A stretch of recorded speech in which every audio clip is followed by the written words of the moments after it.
Hey everybody, welcome to another episode of the Wednesday Conversation. I'm Bethany Gilbert and I'm here with Pastor Bob Thune and Pastor Dusty White of Coram Church and Pastor Chris Hemmelman of First City Church. On Wednesdays, we sit down to talk about how the gospel of Jesus Christ connects to the questions and issues of everyday life. And today we're talking about the decline of Christianity. We are indeed. It's so good to hear your voice in my headphones, Bethany. Thank you for coming back on the podcast to host us once again. And I'm reading now a headline from the New York Times, February 26th, 2025. The headline says, Christianity's decline in U.S. appears to have halted. Major study shows. It was you, I think, that sent me this article. Yeah, I got the New York Times, their morning newsletter thing, and the title of that was like a major religious shift, and I was reading it, and I was like, Bob's gonna love this. Yeah. So Bethany sent me this, and then I pulled up the Pew Research study, which is what the New York Times is reporting on. So Pew Research Center does a major study of Christianity on an occasional basis. It's called the Religious Landscape Study. And so they basically released the results of this study, and then the New York Times and many other media outlets picked it up and sort of reported it. The same morning that Bethany sent me the article, a sociologist that I follow on social media had also posted some of the graphs from this article and said, hey, this is actually really interesting information about religion in America. So many people are talking about this. And I think the reason I'm interested in talking about it is because we have done so many podcasts in the last 10 years on the rise of the nuns, de-churching, ex-evangelicals and so forth. And so there's some new data here that appears to show that maybe some of those trends are leveling off. In fact, the Pew Research Center on their main page, which we will post in the show notes for this episode, says, decline of Christianity in the U.S. has slowed, may have leveled off. The first paragraph says, after many years of steady decline, the share of Americans who identify as Christians shows signs of leveling off. And so this is major news, both for those of us who are Christians and also just if you're interested in what's going on in American culture. So as you know, what has it been, 2 years ago now, the book, The Great De-Churching, came out, written by a couple friends of mine who were basically saying, hey, the last 20 years has been this huge shift in, religious attendance, people are leaving the church. Well, this Pew study shows that actually that whole data set has really changed over just the last couple of years. So let me read you some of the data from the Pew Research study, and then we'll just sort of talk about it together. The Religious Landscape Study is aiming to give authoritative data on the size of U.S. religious groups, because the census, though it asks you, hey, would you identify as a Christian or a Buddhist or Muslim, whatever, it doesn't go much further than that. And so the Pew Research Center tries to drill down into sort of the nitty-gritty of what's actually going on with religious identification and participation in the U.S. And so they do a survey of 35,000 randomly sampled respondents. So that's a pretty big study group. For the last 5 years, between 2019 and 2024, the Christian share of the adult population has been flat, has been stable. So it showed decline for most of the time they were doing this study. And then over the last 5 years, it's been hovering between 60 and 64%. So here are the data points. Among U.S. adults, 62% would describe themselves as Christians. 40% are Protestant, 19% are Catholic, 3% are other, which for this study includes the Mormons and the Jehovah's Witnesses. I guess that this study counts them as Christians, even though theologically I might disagree. So 62% of American adults describe themselves as Christians. 29% are nuns, N-O-N-E. Bethany was joking that every time I say the word nuns, she thinks of a Catholic nun. But in this case, we're talking about those who claim no religious affiliation. 5% would claim to be atheist, 6% agnostic, and then 19% nothing in particular. So 62% Christian, 29% none, 7% belong to religions other than Christianity. 2% of the population is Jewish, 1% each are Muslim, Buddhist, or Hindu, and of course all those figures are rounded. Among Protestant Christians, evangelical Protestants now make up 23% of U.S. adults, down from 26%. Mainline Protestants account for 11% of U.S. adults, which is down from 18%. And members of historically black Protestant churches make up 5% of U.S. adults, down from 7%. So you see those numbers shifting down a little bit, but the main headline here is that all the decline has leveled off. Now, drilling down into some of the particulars a little bit, because this just might be interesting to those of you who sort of like to keep your finger on the pulse of what's going on in the culture around us. What are the largest denominations of Christianity in America? Well, the answer is the largest quote-unquote denomination is non-denominational Protestant. That's 7.1% of U.S. adults. The Baptists are the largest Protestant denomination. So today, 12% of U.S. adults are Baptists, which is down from 17% in 2007. So I guess I lied. Non-denominational is not the largest. Baptist is the largest. Non-denominational is the second largest. Members of Pentecostal churches account for 4% of the U.S. adult population. Methodists and Lutherans, 3% each. 2% of U.S. adults identify as Presbyterians. And the Southern Baptist Convention is the nation's largest single Protestant denomination. So remember, Baptist is a group that includes lots of different Baptist subgroups. One of those is the SBC, the Southern Baptist, and that's the largest Protestant denomination. So if you want to ask, what are the two largest groupings of, Christians, it's Catholic and Southern Baptist. Those are the two largest sort of identifiable groups. So then you have United Methodists, 2.7%, Evangelical Lutherans, 1.4%, Assemblies of God, 1.1%, Lutheran Church Missouri Synod, 1.1%, Church of Christ, 1.1%. So what you see there among sort of the denominational features is Baptists are the largest, then non-denominational, then Pentecostal. Methodists and Lutherans are after that, and then it kind of goes pretty small from there. All the other sort of groupings tend to be around 1 or 2% of the adult population. That seems to jive with how the conversation goes out on the street, like when you're interacting with somebody and you tell them that you're at a non-denominational church. There's no big surprise about that. Yep. You don't have to explain it like you would have 15 years ago. Yep. True. It also shows, it tracks with, I've done a lot of work on sort of the decline of the main line. I think we've even talked about that on this podcast, and you continue to see that here where sort of the classic 7 mainline Protestant denominations continue to shrink while non-denominational groups continue to rise. Let's talk a little bit about some of the interesting stats that sort of, you can read the sort of summary report, and then there's tons and tons of pages of them sort of explaining, hey, here's what all this data shows. You can go down as deep into that as you want, but here's a few interesting stats I pulled out. When asked how their levels of spirituality may have changed over the course of their lifetime, Americans who say they have become more spiritual outnumber those who say they have become less spiritual by a 4-to-1 margin, which is pretty interesting.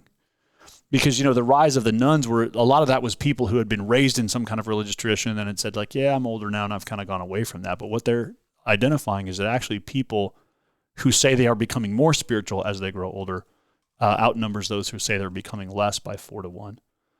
Dusty, 63% of today's youngest adults, the 18 to 24 population, say they feel a deep sense of wonder about the universe at least monthly.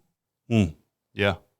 I've seen that happen. It seems like, that stat makes sense for what I see kind of happening with my college-age children and their peers. The youngest adults are still more likely to be religiously unaffiliated. So if you sort of track, who's the most likely group in America to not go to church, it's still your younger populations. It's the 18 to 24-year-olds. The older Americans tend to still be more church-going. So that you still do see a shift there that the younger you get, the more unaffiliated you get, or the more you find the nuns in those younger populations. But I do think it's interesting that 63% of them feel a sense of wonder about the universe at least monthly. I always think about from the Barbie movie where, she's like, Barbie's dancing and then she just says the thing like, do you guys ever think about dying? Yeah. And I just imagine all of those 18 to 24-year-olds just going about their lives and then just suddenly like, shoot, I'm going to die. I'm going to die someday. And then I'm like, where do you go with that? What's fascinating to me about this data, I feel like it helps us live in reality a little bit. There's something about American Christianity where we really like to feel like we're the oppressed minority and like, the culture's going to hell in a handbasket and everybody's becoming a pagan. And, actually 62% of people in America would still say they're Christians, and 23% of them are evangelical Protestants. Now, even if you feel like, man, even some of those people don't even know what they're talking about, I'm just saying 1/4 of the adults in America would consider themselves to be evangelical Protestants. That is a pretty robust Christian presence in our culture. When you think of the places in our country where to experience maybe overt kind of, hostility to the faith, they're pretty, there's a lot of people in those pockets. You think of like big city, but that is like regionally very small parts of our country where for the most part in our country, regionally, you're just not going to experience that kind of thing. So I think this stat kind of shows that, that reality, while the media and maybe like the stories that Christians can kind of put forward, you're kind of like, hey, that's a thing, but it's a very regionally specific thing more so than, what's really common across the entire U.S. Yes. 33% of U.S. adults attend religious services at least once a month. 33%. So 1/3 of your neighbors attend church somewhere once a month, which gets back to one of the things that the authors of The Great De-Churching said is actually a lot of people, if you just invite them to church, they'll go. Like it's not like they want to avoid going to church. They're actually pretty inclined to go to church. Yeah. 86% of adults believe we have a soul. 83% believe in God. So again, that's just, if you just think about, do people think we have a soul? Yes, the vast majority of people in America think you have a soul. So conversations about the soul, about God, actually ought to be pretty welcome, because most of your neighbors, regardless of how you might feel that they relate to religion, most of them believe in God and believe they have a soul. So as you sort of step back from this data, what sense do you make of this as pastors, Chris and Dusty, and then just as like a church member, Bethany? What does this sort of say to you as you think about the decline of Christianity kind of leveling off and showing signs that maybe we're trending in a more stable direction for just Christian faith in America? Yeah. Two thoughts come to mind. I think one, it's helpful to take a step back and understand that there are ebbs and flows in a society, that often there are declines, but on the other side of decline, you also see increase, and God often works on the other side of decline. And there's in our nation's history, there's revivals and various things. So having, not to dismiss and not be concerned and engage when there are periods of decline, but also to recognize that's not, hey, once something goes in decline, that's the only direction it's going to go, to like have a bigger sort of perspective. The other thing is, I was actually thinking about this driving over today. As much as American Christianity can frustrate me, there's a thing about American Christianity that I just love, that we don't take anything sitting down. There's an entrepreneurial energy that kind of is a part of, and church planning is a part of that, but I think it's just American Christians in general, like they care about this stuff. And so there's a fight in us. And so there's almost this sense of, we respond to decline, hey, let's evangelize, let's care about this. And it makes me wonder, because you even look at Europe, like Europe and European countries, they declined in ways that we haven't yet. That's I think there's something about American Christianity that is very beautiful in how we're like, hey, we believe in evangelism, we believe in, we want to build the church, and we're going to go. And so we respond to decline in ways that I think are kind of cool. So those are the two thoughts that come to mind. Have you read the Nathan Hatch book, The Democratization of American Christianity? No. I haven't either. It's one that Keller used to quote all the time, and the title's fascinating to me. But so I was hoping you had read it so you could tell me. Because from the title, I imagine it's sort of tapping into what you said, which is that most of the European countries had established churches, right? State churches. And what you had in America is actually sort of like an entrepreneurial Christianity, where it's like, if you're a Methodist, plant some churches. If you're a Baptist, like whoever does the best church planting wins. Yeah. And so we do have this. It's interesting how the entrepreneurial spirit in America and the religious spirit are sort of fused together in interesting ways. Mm-hmm. I have a couple of thoughts. One is the stat of only 1.1% being LCMS. My kids are at a Lutheran school, Bob, your kids were at this school, years ago. And so I'm on the inside, I'm on the board at that school. I'm the only non-Lutheran who's on the school board there. Way to balance things out. But the conversation is always about like how we got to get more Lutherans on board, supporting the school. And it's so interesting to me because literally the LCMS is spiraling downward. Yeah. You're like, hey, there's 25% other Christians out there we could be reaching. Yeah. And their whole strategy is like, well, we just got to get the Lutheran churches on board. And my comment is always, you don't have enough young people in those churches to care. Like it hasn't reached that next generation. But what is interesting to me is that 63% of today's youngest adults say they feel a deep sense of wonder about the universe at least monthly. I see that happening among my college age kids and their peers. So I think because of the phone and the internet and just like information, this is my theory right now, is that college age kids are intrigued with something more transcendent and something that has more gravitas, like God, or there must be something that's bigger and better than just knowledge and technology.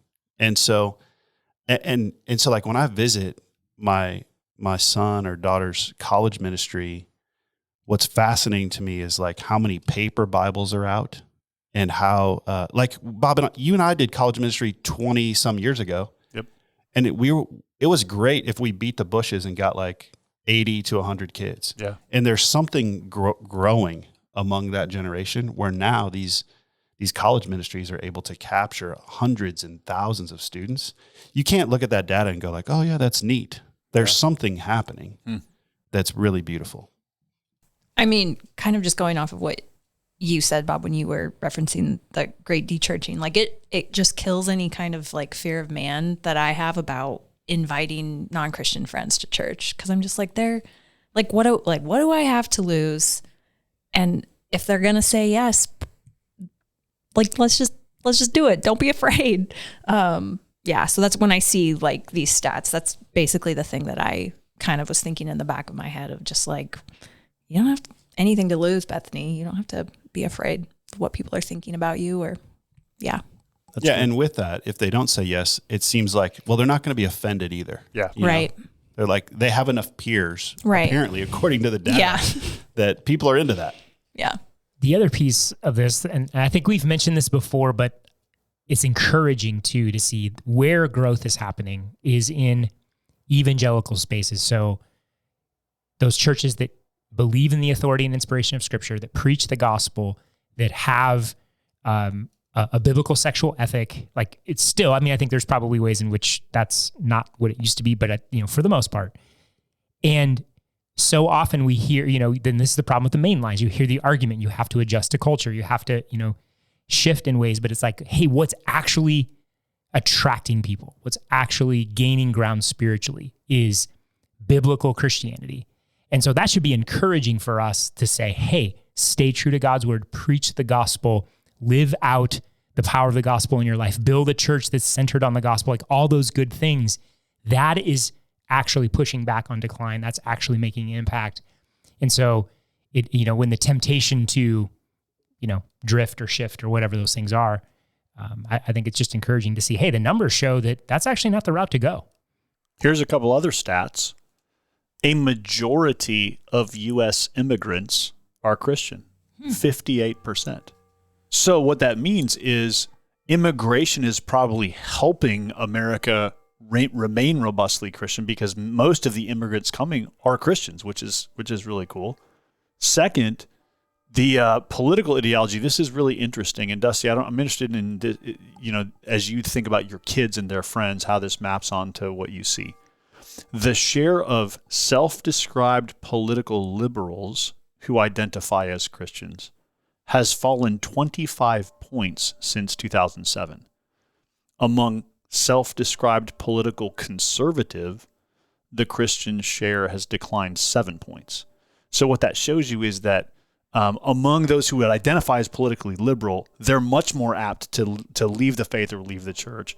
There is a little decline among conservatives, but it seems like political conservatism maps a little more onto folks who would identify as Christian than liberalism, which sort of gets back to the podcast we did a few weeks ago where sort of politics has kind of become a replacement religion for a lot of people, where it's like that kind of is my religion.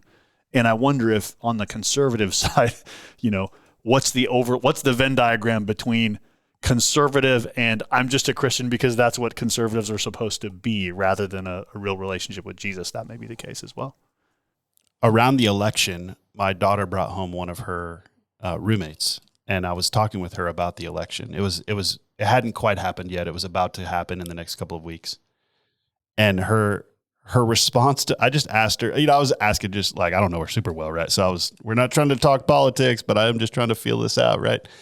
And her answer to me was shocking. She just basically said like, well, do you think that like just our generation just doesn't care anymore? That's kind of what she was basically saying. We're disenchanted with politics in general. And so I'm wondering if that actually causes also a spiritual rise or interest rise. And so basically what she was saying, like, and on the college campus, if you're Democrat, like we know it, because they're in your face and they're yelling at you basically. But if you're a conservative, you just aren't going to really like have much of a backbone. It's not that you don't care. It's just that you're probably less likely to be an activist. Yeah, you're not going to be an activist. You're not going to fight those battles because you don't want to do it that way anyway. So you're just going to become a more committed Christian, I think, was what she was basically trying to say. So there is, in America, there's always interesting overlaps between politics and religion. So that's always going to be an interesting thing to track. One additional stat that might be interesting, just as we think about sort of cultural diversity in the church, among Christians, broadly speaking, across the country, 61% are white, 18% are Hispanic, 13% are black. So that's sort of how the demographics map out.